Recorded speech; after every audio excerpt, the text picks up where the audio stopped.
My name is David Carter, and I'm the kind of man who measures success in calluses and overtime hours.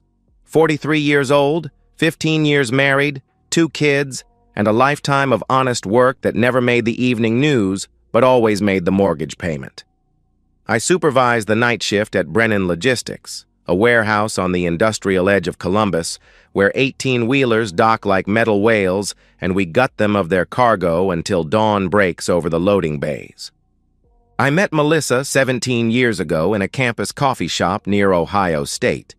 I was 26, working construction during the day and finishing my business degree at night. Not because I had grand ambitions, but because my old man always said a degree was insurance against a broken back. She sat in the corner booth every Tuesday and Thursday, surrounded by Norton anthologies and yellow highlighters, writing notes in margins with the kind of focus that made the whole chaotic world fade away.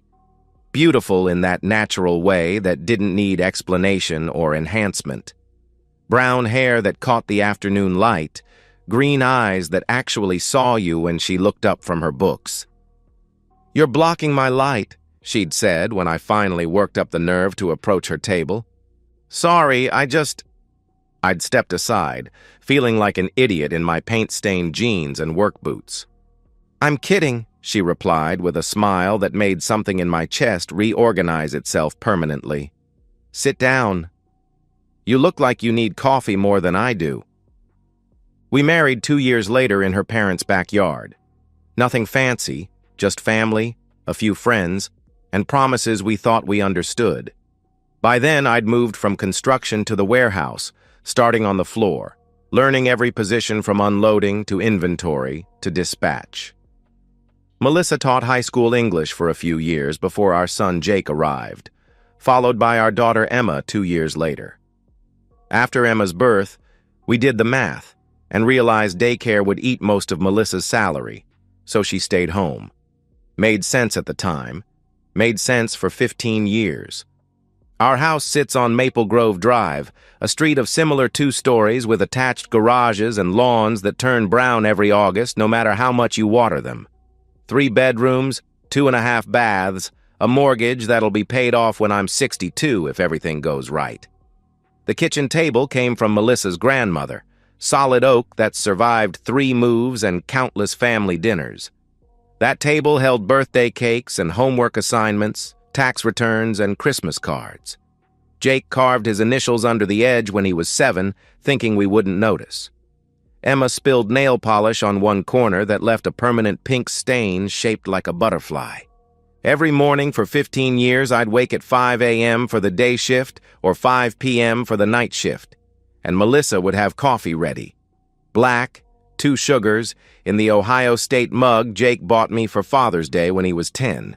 She'd kiss me goodbye at the door, quick, automatic, but still there, still counting for something. "Drive safe," she'd say. "Always do," I'd answer back. The warehouse isn't glamorous work. It's forklifts and pallet jacks, shipping manifests and damaged freight claims. It's a bad back by 40 and carpal tunnel by 45. But it's also steady paychecks and decent benefits, time and a half on holidays and a pension that still means something. I worked my way up from floor associate to shift lead to supervisor, each promotion meaning a little more money for soccer camps and school supplies, for fixing the roof and replacing the water heater. 15 years of this. 15 years of birthdays and anniversaries, of Jake's baseball games and Emma's dance recitals. 15 years of Saturday morning pancakes and Sunday pot roasts, of fighting over the thermostat and apologizing with flowers from the grocery store. 15 years of Melissa falling asleep on the couch watching Netflix, and me covering her with the throw blanket her mother knitted. I thought we were solid. Not perfect, what marriage is, but solid. The kind of solid that weathers economic downturns and teenage rebellions, medical scares, and mortgage refinancing. The kind of solid you build one day at a time, one shift worked, one dinner shared, one goodnight kiss at a time. Tonight I'm driving home from another overtime shift. Midnight has come and gone, and the streets are empty except for the occasional semi headed for I-71. The radio plays classic rock turned low. Springsteen singing about glory days while I think about the irony. My knees hurt from 12 hours on concrete floors.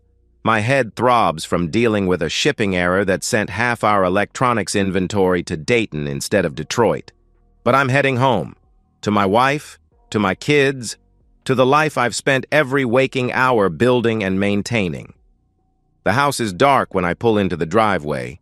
Jake's bicycle lies on its side in the yard. I'll talk to him about that tomorrow. The porch light is on, but that's automatic. On a timer I installed myself last spring. I use my key quietly, not wanting to wake anyone. The silence feels different tonight. Heavier. Like the house is holding its breath. The note waits on the kitchen table, folded once, my name written on the outside in Melissa's careful script. At first I think it's a reminder about something. Pick up milk. Don't forget Emma's orthodontist appointment. Jake needs new cleats. I'm already reaching for a beer from the refrigerator when I unfold it. David, I can't do this anymore. I've reconnected with Mark, my high school love. He's wealthy, and he can give me the life I deserve. Don't come looking for me. I'm done struggling. All it takes is one note on the kitchen table to burn down a lifetime. The kitchen chair creaks when I sit down. Same chair I've sat in for 15 years, but tonight it feels like a stranger. Everything feels like a stranger. The refrigerator's hum, the tick of the wall clock, the smell of the lavender potpourri Melissa keeps on the windowsill. Kept past tense already. Mark. The name punches through my skull like a railroad spike. I knew about Mark, of course. First love, high school sweetheart, the one who got away.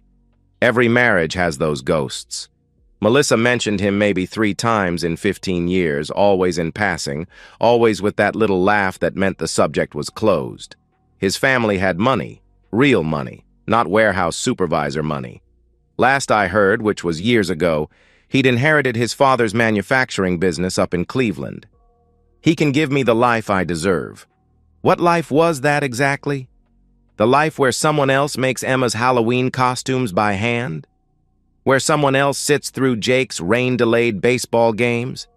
Where someone else holds your hair back when the stomach flu hits? I'm done struggling. Struggling. Is that what we were doing? I thought we were living. I thought we were raising our kids and paying our bills and saving for retirement and doing what millions of families do every single day. But apparently, that was struggling. I read the note one more time, then fold it carefully along its original crease. Evidence. That's what this is now. Evidence. The house creaks around me the way houses do at night. Jake's room is above the kitchen. I can hear the fan he runs for white noise. Emma's room faces the street. Their doors are closed, but I know exactly how they're sleeping. Jake sprawls like a starfish, blankets kicked off. Emma curls into a ball, hugging the stuffed elephant she's had since she was 3. They don't know their mother is gone. I climb the stairs on autopilot. Our bedroom, my bedroom, is exactly as I left it 12 hours ago. Bed made because Melissa always insisted. Her reading glasses on the nightstand next to a paperback romance novel with a shirtless man on the cover. Her robe on the hook behind the door. The closet door stands open.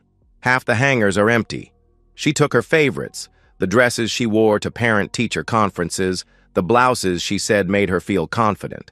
Left behind are the everyday clothes, the mom jeans, and the sweatshirts with mysterious stains.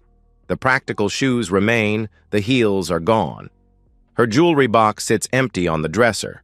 The bathroom cabinet has gaps where her expensive face creams used to live. She planned this. This wasn't a moment of passion or a breakdown. She packed carefully, selectively. She chose what to take to her new life and what to leave in her old one. I don't sleep. I sit in the living room with the lights off, watching the street through the window. Every car that passes could be her, coming back to say it was a mistake, a moment of insanity. But the cars keep going, red taillights disappearing around the corner. At 3 a.m., I call in sick to work for the first time in 3 years. Joaquin, the night supervisor, doesn't ask questions. Maybe he hears something in my voice. At 5 a.m., I make coffee. Black, 2 sugars, in the Ohio State mug. It tastes like ash. At 6 a.m., Jake's alarm goes off.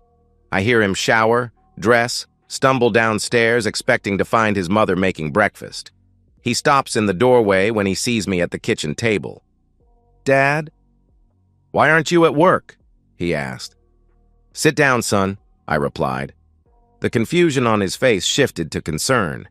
He's 15, all gangly limbs and acne, his voice caught between boy and man. "Is everything okay? Is Mom okay?" "Your mother." The words felt like broken glass in my throat. "Your mother left." "Left? Like, went to the store?" he asked, confusion clear in his voice. "No, Jake. She left us. She's not coming back," I answered. The silence stretched between us like a tightrope. I watched understanding dawn on his face, watched his world reorganize itself around this new reality. "What do you mean she's not coming back?" he pressed. I slid the note across the table, watched him read it, watched his face go from confusion to disbelief to something harder, older. "She left us for some guy? Some rich guy?" he asked, his voice rising. "Yes," I confirmed. Emma appeared in the doorway, still in her pajamas with unicorns on them. 13 years old, my baby girl, though she'd die if she heard me call her that. "What's going on? Why is everyone up?" she asked sleepily. Jake looked at me. I nodded. "Mom left," he told his sister, his voice flat and emotionless. Protective. "What do you mean left?" Emma asked, now fully awake. I explained again, showed her the note. Watched another childhood end in real time. Emma didn't cry at first. She read the note 3 times like I did, like maybe the words would change their meaning. Then she looked at me with eyes that were so much like her mother's it physically hurt. "She left us for money?" she asked, her voice small and broken. "It's more complicated than that," I started, but Emma cut me off. "No, it's not," she said firmly. "She says it right here. He's wealthy. He can give her the life she deserves. She left us for money." The tears came then, for both of them. I pulled them close, these 2 pieces of my heart that still remained. Jake tried to be strong, but his shoulders shook. Emma sobbed openly, her face buried in my warehouse-worn flannel shirt. "Listen to me," I said when the worst of it passed. "Both of you, listen. I will never leave you, never. I will always be here, no matter what. You are my life. You are my everything. And we're going to get through this together." "I hate her," Emma whispered against my chest. "Don't," I replied, though part of me wanted to agree. "Don't waste that energy on her. We're going to focus on us, on moving forward." "Are you going to divorce her?" Jake asked quietly. "Yes." "Good," he said, and there was steel in his voice that wasn't there an hour ago. I kept them home from school. We ate breakfast together, scrambled eggs and toast, nothing fancy, but we were together. I called Harriet Brennan, an attorney I know through work connections. She could see me that afternoon. "Abandonment," Harriet said after reviewing the note. "Clear-cut case. She'll get nothing she hasn't already taken." "What about the kids?" I asked. "Given the circumstances, the note explicitly states she's leaving. No mention of the children, no indication she wants custody or even visitation. You'll get full custody. Does she have any history of mental illness? Substance abuse?" she inquired. "No," I answered.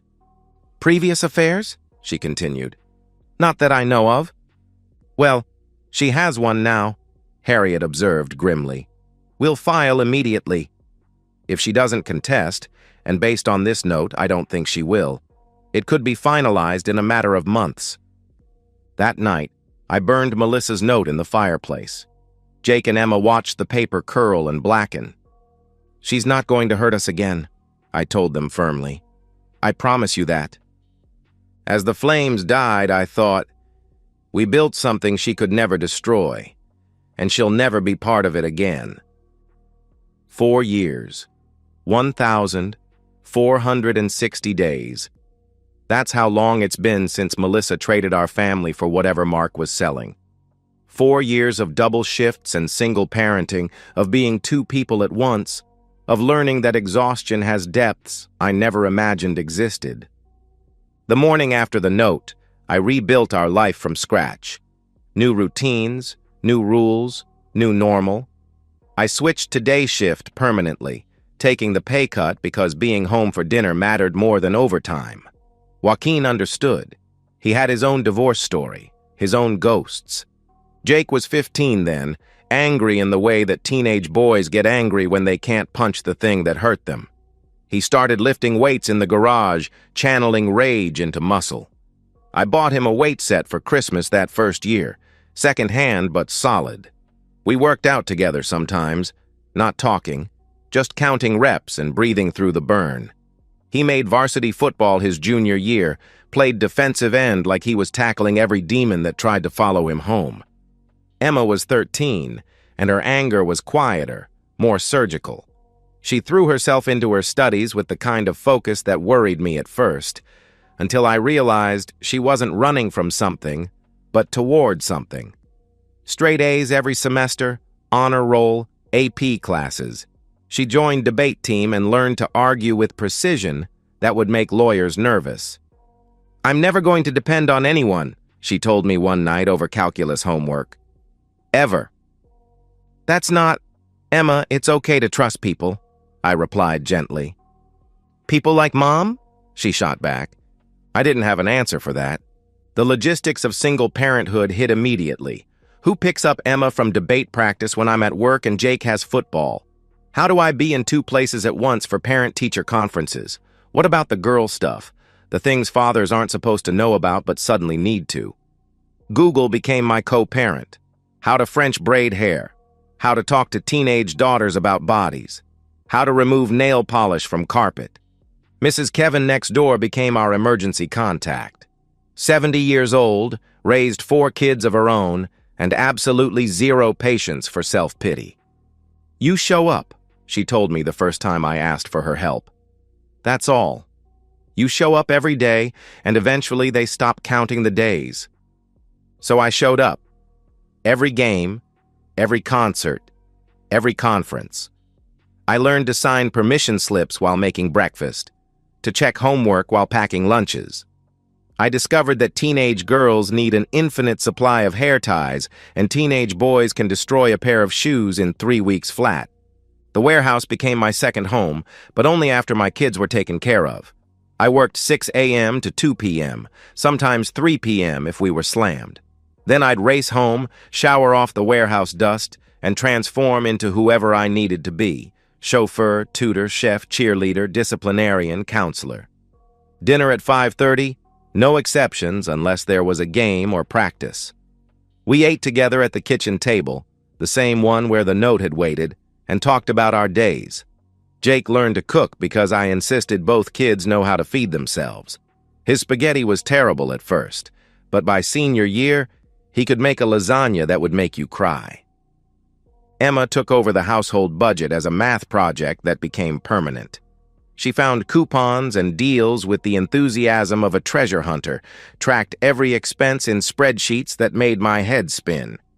"We can save $47 a month if we switch insurance companies," she announced one evening, presenting her findings like a CEO. "When did you learn about insurance?" I asked, amazed. "YouTube. Also, we're paying too much for internet," she replied matter-of-factly. Not once in 4 years did Melissa call. Not on birthdays, not on Christmas, not when Jake got his acceptance letter to Ohio State, not when Emma won the state debate championship. Her absence was so complete it felt intentional, like she wasn't just gone but had been erased from existence. The divorce finalized 8 months after she left. She didn't contest anything, didn't ask for anything, didn't show up to court. Her signature on the documents was the only proof she still existed somewhere in the world. The judge granted me full custody with no visitation rights for her. Child support was ordered but never came. I didn't chase it. I didn't want her money. I wanted her gone, and she gave me that for free. Jake turned 19 last month. 6'2", broad shoulders from football and weight training, now a sophomore at Ohio State on a partial scholarship that he earned with sweat and determination. He doesn't talk about his mother, but I found him looking at old photos once, trying to understand how someone who smiled like that in pictures could just disappear. "Do you think she ever thinks about us?" he asked quietly. "I don't know, son," I answered honestly. "I don't think about her," he declared. It was a lie, but a necessary one. Emma's 17 now, a senior, already planning her escape to college. Not from me, she assures me, but from this town, from the memories. She wants to study law at Northwestern, wants to be the kind of person who makes other people accountable for their choices. Our house runs like clockwork now. Jake takes out trash when he's home from college. Emma handles recycling. They both do their own laundry because I'm raising adults, not children. We have movie night every Friday when Jake's home. Marvel movies mostly because that's what we agree on. Saturday mornings are for household projects. We threw out the old family photos, the ones with Melissa. It was Emma's idea. "Why keep pictures of someone who doesn't exist?" she said, and into the garbage they went. We took new photos, just the three of us, Jake making bunny ears behind Emma's head, Emma mid-eye roll at one of my dad jokes, me looking tired but proud, always proud, of these two humans who chose to become warriors instead of victims. "We're better without her," Jake said one night after his last high school football game. "We're different," I corrected, "but we're solid." "Solid," Emma agreed, linking her arm through mine. "We built something she could never destroy, and she'll never be part of it again." I smell Chinese takeout when I open the front door. Orange chicken, Jake's favorite. Which is weird because Jake's home from college for spring break and Emma should be at debate practice. It's Tuesday, 5:47 p.m. "Emma?" I called out, setting my keys on the hook by the door.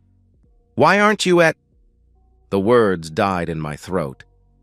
She's sitting in my living room, in my chair actually, the leather recliner I bought myself for my 47th birthday. Melissa. But not Melissa. Not the Melissa from 4 years ago, not the Melissa from the photos we threw away. This is a ghost wearing Melissa's face. Her cheekbone is bruised purple-green, days old and settling into ugly. Her hair hangs limp and unwashed, showing gray roots I've never seen before. She's thin, not healthy thin, but hollow thin. The clothes don't fit right. A cheap polyester blouse from Walmart, torn at the shoulder seam. Jeans that bag at the knees. Tennis shoes that might have been white once, but now are the gray of someone who's been walking for a long time. Jake and Emma sit on the couch facing her, and their faces tell me everything. Jake's jaw is clenched so tight I can see the muscle jumping. His hands are fists on his knees, knuckles white. At 19, he's gotten bigger, stronger. Emma sits with perfect posture, arms crossed, face carved from ice. "Hello, David," Melissa said, and her voice was smaller than I remembered, broken at the edges. "What are you doing in my house?" I demanded. "I still had my key," she replied, holding up a brass key that couldn't possibly work anymore. "It doesn't work." Emma let me in. "I wanted Dad to see what you've become," Emma stated, her voice flat as roadkill. The cruelty of it, the calculated cruelty of my 17-year-old daughter, should probably concern me. It doesn't. I walked past Melissa without looking at her, hung my jacket in the closet, took my time. When I turned back, she was crying. Silently, tears just running down her face. "You have 5 minutes," I said, checking my watch. "Starting now." "David, please," she began. 4 minutes, 55 seconds, I interrupted. She took a shuddering breath. Mark wasn't what I thought. At first, yes, it was everything. The house in Shaker Heights, the cars. He had 3 cars, David. The restaurants where they know your name and the wine costs more than groceries for a month. Jewelry, trips to Paris, Rome, beaches in Mexico. Sounds rough, Jake muttered sarcastically. Melissa flinched. It was perfect for maybe 6 months. Then he started controlling things. What I wore, who I talked to, where I went. He didn't like that I had kids. Said it made me seem old, used up. He made me get rid of all my photos of you guys. Emma made a sound that might be a laugh or something darker. He cheated, Melissa continued desperately. Constantly, openly, brought women to the house. His friends' wives pitied me at those terrible dinner parties where everyone pretends their marriages aren't transactions. 2 minutes, I announced coldly. She sped up. When I complained, he hit me.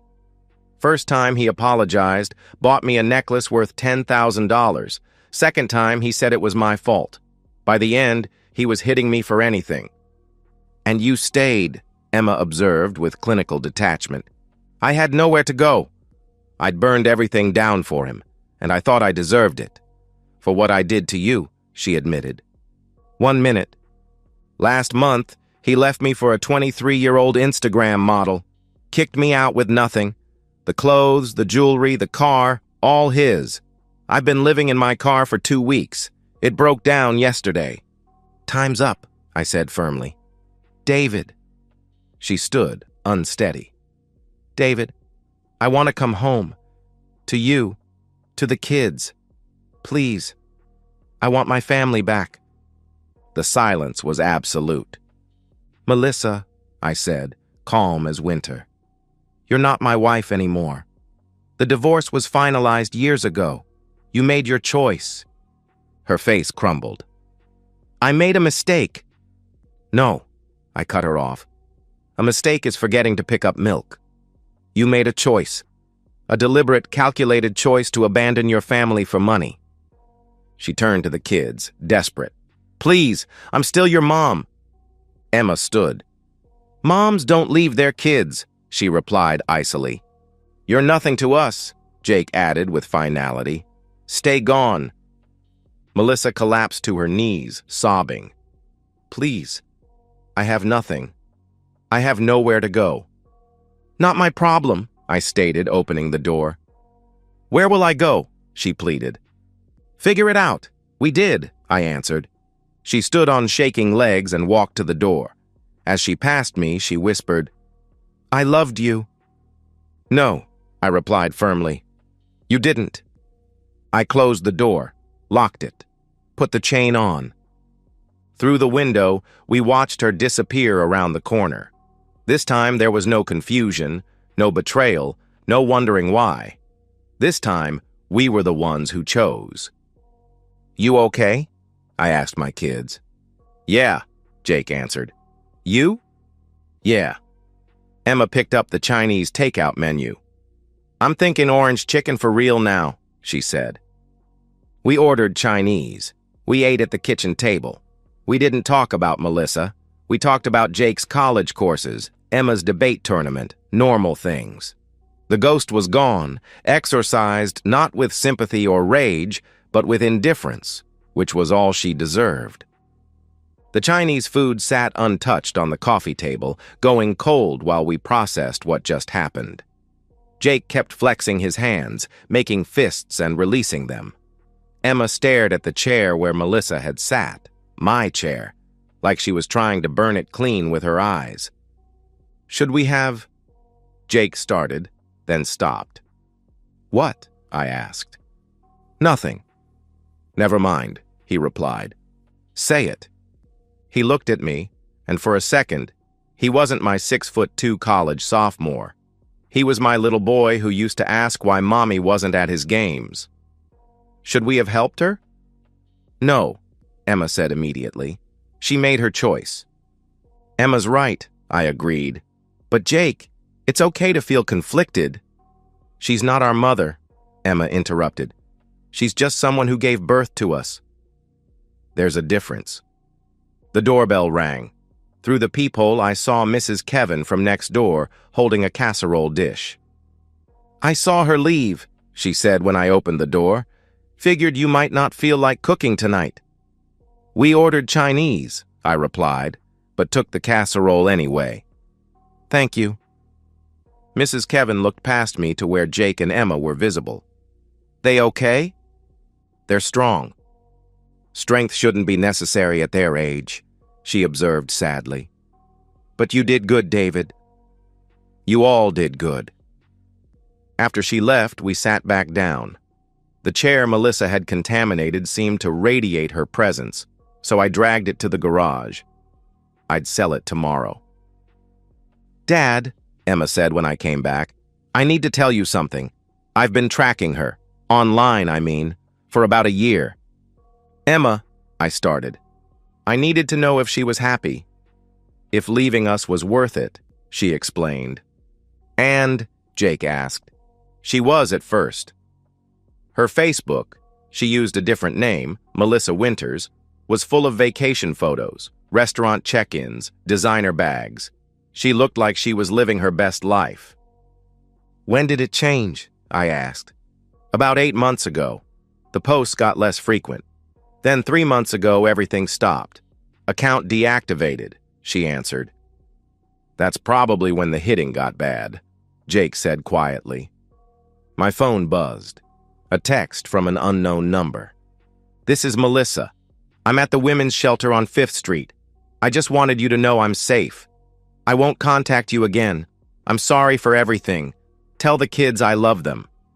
I showed it to Jake and Emma. Delete it, Emma said immediately.